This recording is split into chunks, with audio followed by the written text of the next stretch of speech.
What is up, Netflix fans, and welcome back to my channel. Today is a special, kind of brand new video. First time I'm trying it. I am going to be ranking all of the seasons of television I watched in the month of April on Netflix. Now, I watched 7 seasons of television. That does not mean I watched every season because there was a lot of stuff that dropped, and frankly, a lot of stuff I missed. There were second and third seasons of shows that I did not see the first season of, therefore, I was not able to catch the second or third season, but I will be giving you guys all of the seasons that I watched, ranking them from my least favorite to my most favorite, and I need you guys down below, even if you did not watch the same seasons that I watched, tell me your favorite shows in the month of April. Tell me your best, tell me your worst. I would love to see that in the comments, and if you guys like this kind of video, I will do this every single month for shows on Netflix. Now, not every show that I watched this month was on Netflix. Of course, Game of Thrones is going on, but we've not seen the entire season of that.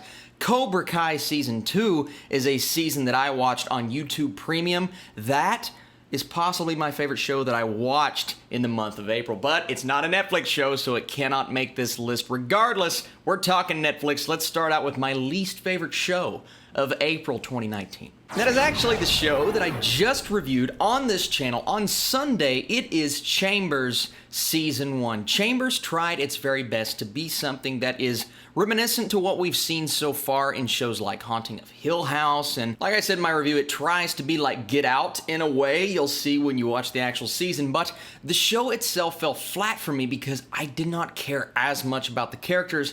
It started out really slow. This season of television is one of the slowest seasons I have seen all year, and it focuses too much on the high school drama, which some people are going to love. For me, it just did not appeal to myself. I think the way that it wanted to hit all different types of audiences, it's definitely going to hit one type of audience.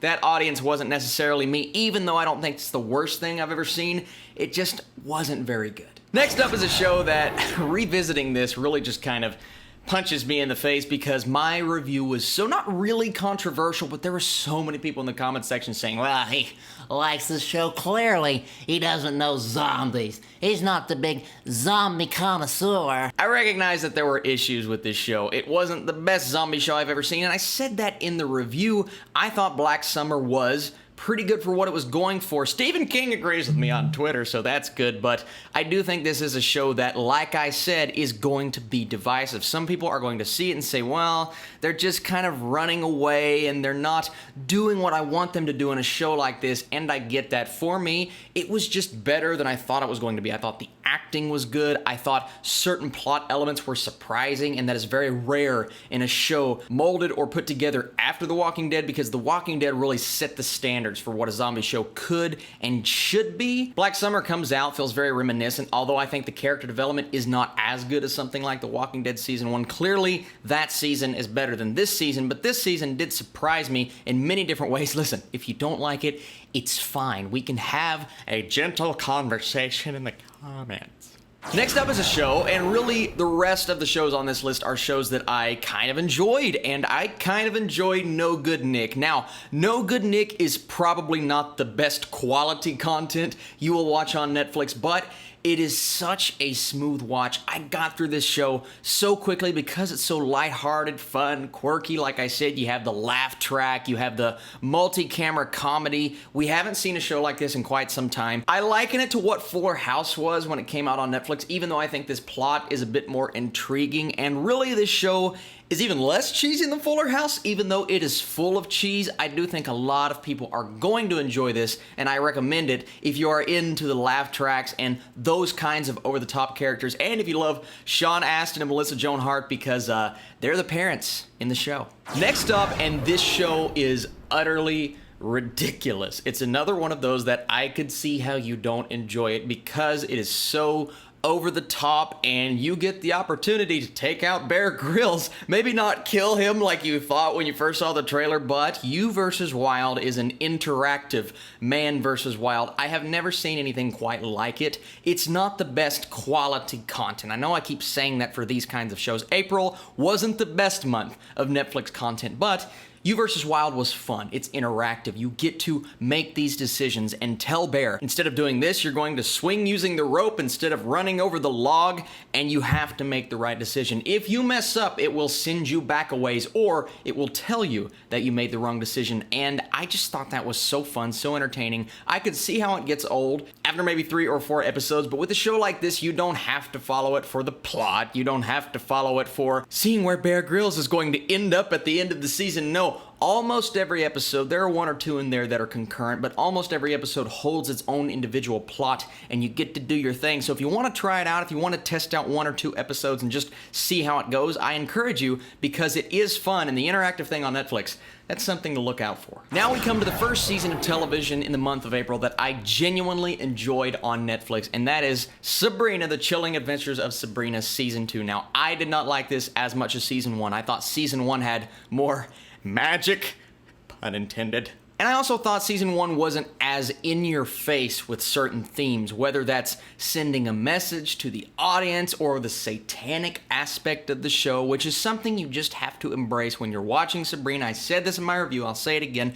I'm a Christian, so watching something like this sometimes can be off-putting, but you have to separate that from your brain and watch the show for what it is. And for what it is an entertaining show with really good characters, an interesting plot. I think Season 2 dives deeper into the characters than Season 1, and I think from a quality standpoint, just the way it's crafted, even the CGI and the filmmaking, I think it is a bit better in Season 2, but I think the themes, the magic, and just the touch of Season 1 was lighter and more restrained than it was in Season 2, and because of that, I will say Season 1 was, in my opinion, clearly the better season, even though I like Season 2. I think it's a good series to this point, and I encourage you, if you're a fan of that character or just the Riverdale vibe in general, even though I think this is a better version of Riverdale, I encourage you to check this out. It's on Netflix right now. And coming in at number 2 on this list, that is Ultraman Season 1, another season that I genuinely enjoyed. This is an action-packed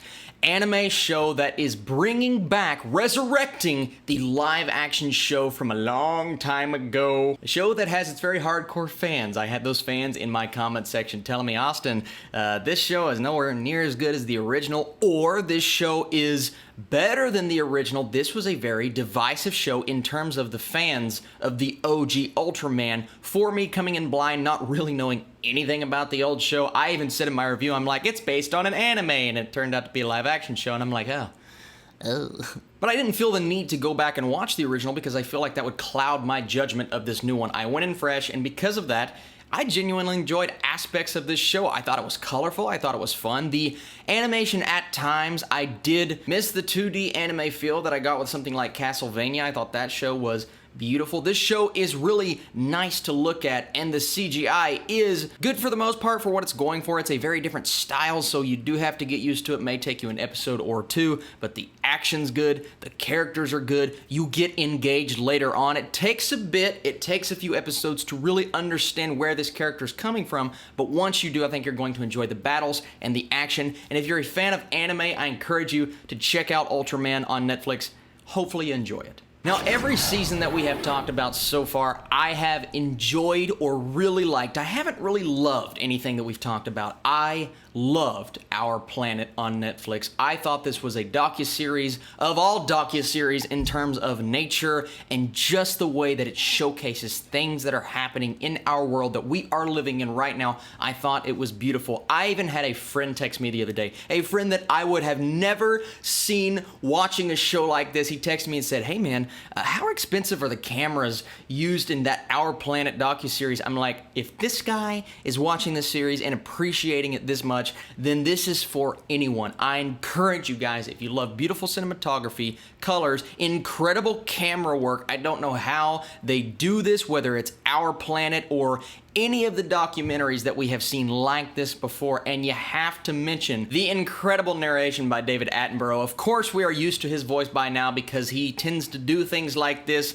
in this world, but you just have to respect the guy because his voice is as smooth as butter, and I want him to narrate my life forever. And because of all of those things, even though it's not a scripted show, Our Planet is my absolute favorite series on Netflix in the month of April, in the year of 2019. It's not going to be everyone's because I'm sure there are shows that I miss, guys. If there are seasons of television that I did not talk about, whether it's season 2s or season 3s, and you say, Austin, you should go back, you should watch season 1, catch up. That way you'll be ready for next season. Let me know. I would love to hear. I'm working on some reviews of older television shows on Netflix right now. Those are going to be brand new videos on my channel, so I'm excited to talk about those. Some requests I've been getting for a while. And then, of course, the best and worst of April, all of my Avengers content on the channel right now. A lot has been happening over the last 2 weeks in the world of movies and Netflix. Thank you so much for watching this video. Thank you for all of your comments, and I will catch you guys very soon.